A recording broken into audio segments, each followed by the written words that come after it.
Welcome to Yin and Young. The following is a story taken from Chapter 2. I have called it, Like Breaking a Popsicle Stick, but Louder. I hope you enjoy it.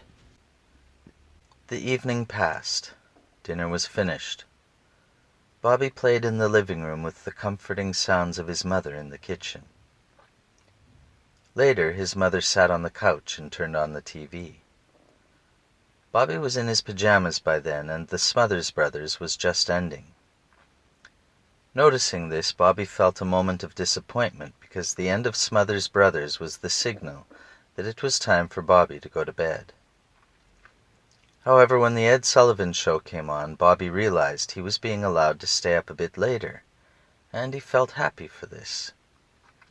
They watched George Hamilton in his brown suede jacket, with shiny blue shoulder harness and the zipper all the way down, exposing his forest of brown chest hair protruding out from his shirtless body. He sang, "I'm So Lonesome I Could Cry," and then followed it with a gospel song, "I Saw the Light." His performance had the same strange mix of down-home spirituality with seductive glamour that Elvis Presley conveyed in his early career. The phone rang, and Bobby's mother went to her bedroom to answer it. Bobby could hear that it was his mother's friend Camille. He continued to play with the toy car, when shortly a gasp of surprise broke through his awareness, and his ears perked up. From the bedroom he heard his mother saying, "No," in disbelief at something she was hearing. Bobby became more attentive as it simultaneously grew quieter in the bedroom. Camille was talking and his mother was listening. Bobby could tell there was something fearful in his mother's silence. Then, quieter and barely discernible to Bobby, he could hear her ask, "What did Joey do then?" Joey was Ben's older brother, and from what Bobby heard, there had been some sort of a fight, and it seemed serious. The look on his mother's face showed that she was very much disturbed by what she heard on the phone. Just then there was a loud bang, like the sound of a heavy book being dropped on the floor, but deeper. It was coming from the kitchen. Bobby stood up. His mother interrupted Camille and said, "Hang on a minute, I need to check something." Bobby's mother came out of the bedroom and went to the kitchen. Bobby followed. The lights in the kitchen were already off, and the warm kitchen smells had dissipated. His mother went to the window and lifted the corner of the curtain to look outside. Bobby could see by the light of the stars and the moon that the MG was parked there, which meant his dad was at the door. Ben's voice broke through the silence. He could be heard through both doors from the kitchen, the door above the landing and the outside door where Ben stood, as well as through the windows. "Hannah, why's the door locked? Come open the door," he shouted. Bobby's mum turned and picked up the extension phone that was on the counter. "It's Ben," she said into the phone. Her voice sounded tense. Bobby hadn't seen his dad for a while and started toward the door to unlock it, but his mother held him back. "Bobby, don't open it," she whispered. He could hear his dad talking. "Hannah, I know you're there. Please open the door. Why did you go and lock it?" Bobby's mother spoke in whispers on the phone to Camille. "What should I do? I don't know what to do. Should I let him in?" She listened as Camille had things to say. Again Ben banged on the door, this time more like a knock, not so loud. "Honey, we need to talk," he said. "But you need to let me in. It's cold out here." "And dark?" thought Bobby. Bobby was confused by the mix of angry and sad sounds coming from his father. His mother saw Bobby standing there, his face open with worry. "Bobby, go to the bathroom and get ready for bed," she said. Bobby turned to go, but once again the banging returned, and Ben's voice rose again. "Hannah, if you don't open this door, I'm going to kick it open." "He says he's going to kick the door in," Hannah spoke into the phone. Bobby's fear was the same as when his father caught him with the pens, but worse. "Open the door!" he shouted. Again, a loud bang. "Hannah, I just want to talk. Why did you lock the door?" His words spoke both tenderness and threat. He said things like honey and dear and then switched to demands. Bobby remained captive to the drama playing out before him. He continued to stand just inside the entrance of the kitchen. It got quiet again outside. Did his father leave? While his mother whispered some words to Camille, Bobby could hear the doorknob gently tested at the front of the house behind him. Then quiet again. His mother held to the phone, motionless. "Hannah, you listen to me." The voice was coming from the back again. He was speaking in a firm, loud, and steady voice. "I'm going to count to 5. If you don't unlock the door at 5, I'm going to kick it in." He started counting. Bobby's mother spoke into the phone again. "What should I do?" she asked. Camille counseled Hannah not to open the door and to stay on the phone. Perhaps she thought that Ben would not be able to burst the door, or would not follow through on his threat. Bobby's father was counting. 3, 4, 5. His voice got quieter on 4 and 5.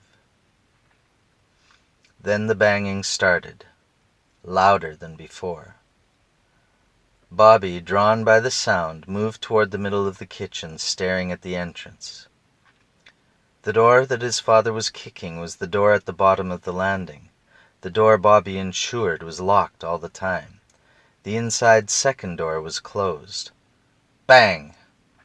Loud. Bang! Louder. Even the floor seemed to shake a bit. Then bang! Something gave way, like breaking a popsicle stick, but louder. Something changed in the air, and Bobby knew the door had been broken. The inner door opened, and there was his father. He lunged toward Bobby's mother, who shouted, "Call the police!" dropping the phone on the counter and disappearing out the front door. Bobby's father followed, out into the night. Bobby stood alone in the kitchen, looking out the open front door with the snow and glistening starlight outside. He wondered why his mother ran outside in her sock feet. It would be cold. Standing there in the kitchen, looking at the phone which had now fallen to the floor, then at the open door with the clear and sparkling darkness outside, the cool air coming in, Bobby recalled his mother's words that he should phone the police and went to the bedroom. He looked under the phone where the paper with the number was. Picking up the receiver, he began to dial the police. As the dialer was spinning, Camille's voice could be heard. She remained on the phone until this time. "Hello?" she said. At first Bobby didn't notice it. He didn't expect the sound of a voice to come so quickly. He thought he needed to keep dialing the phone to talk, so again he turned the rotary dialer. "Hello? Is somebody there?" Camille kept speaking through the ticking sound of the dial. There was a pause. "Bobby? Is that you, honey?" Bobby suddenly recognized his name and stopped dialing. "Bobby, this is Camille. Can you hear me? Can you talk to me, sweetheart?" "Yes," Bobby said. "Who are you trying to call, Bobby?" "The police." "Oh, sweetie, you don't have to worry. We already called the police. They know what is happening and are on their way. You don't need to worry. Where are your mommy and daddy right now?" "They went outside." "I see. So you are alone in the house, is that right?" "Yes." "Are you okay, sweetie? Is everything okay?" Suddenly Bobby began to feel a bit safer, and feeling safe, he he noticed he was cold. "I'm cold," he said. "You're cold? Is the door open?" "Yes." "Okay, Bobby. The police are coming soon. Until they come, you can just talk with me, okay? But first I want you to do a few things." Camille proceeded to accompany Bobby, advising him to take his blanket into his mother's bedroom where it was warmer and close the door.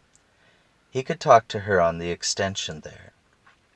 She asked Bobby to explain what happened, and as he spoke, he began crying. Eventually, Bobby heard some sounds in the house, and Camille told him the police were already there. He should probably just stay in the room and hang up the phone. "Don't worry, sweetheart, you'll be okay. Your mommy and daddy are just having some problems, but the police are there to help. You just stay there in the bedroom. Someone will come and get you soon." Sure enough, there was a gentle knock on the bedroom door. A policewoman poked her head through the door, speaking softly and cheerfully to Bobby. "Hello there. My name is Constable Reynolds. I'm a police officer. You must be Bobby, is that right?" Bobby nodded. "Do you want to come with me?" she asked, holding her hand out. "Your father's here in the kitchen. You can sit with him. He says he misses you."